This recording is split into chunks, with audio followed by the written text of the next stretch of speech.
ইতিমধ্যে বাংলাদেশের মানুষ পিয়ার পদ্ধতি প্রত্যাখ্যান করেছে। মানুষ কিন্তু পিয়ার পদ্ধতি বুঝে না। মানুষ পূর্বে যেভাবে ভোট দিয়েছে, যেভাবে মনে করে যে তার এলাকার নেতা তারাই ঠিক করবে, কে তার এলাকার সুখ দুঃখ বুঝবে, যেই পদ্ধতিতে মানুষ অভ্যস্ত সেই পদ্ধতিতেই ভোট দিবে মানুষ। পিয়ার পদ্ধতির কথা বলে নির্বাচন নিয়ে তারা ষড়যন্ত্র করছে।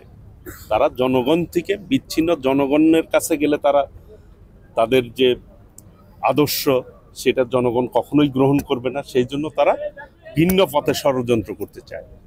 কাজেই যারা পিয়ার পদ্ধতির কথা বলে তারা নির্বাচনের বিপক্ষে অবস্থান, আমি মনে করি এই দেশের জনগণের বিপক্ষে অবস্থান। জনগণ যেটাই অভ্যস্ত সেই অনুযায়ী জনগণ ভোট দিবে।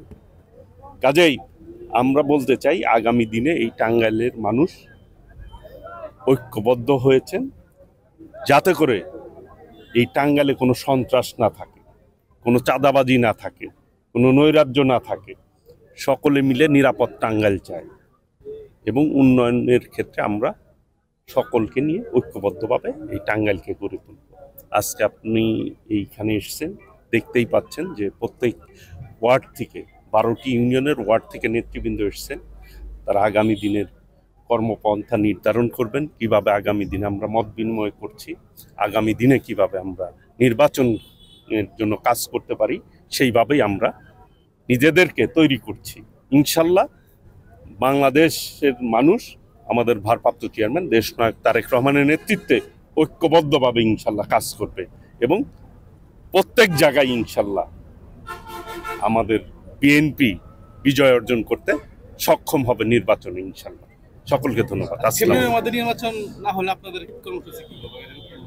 ইতিমধ্যেই সরকার ঘোষণা দিয়েছেন যে রোজার পূর্বে ফেব্রুয়ারিতে নির্বাচন হবে।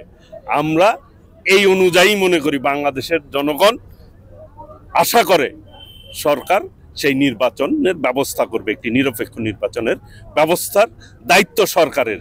সরকার ঘোষণাও দিয়েছেন, আমরা আস্থা রাখতে চাই ফেব্রুয়ারির মধ্যেই নির্বাচন হবে ইনশাল্লাহ।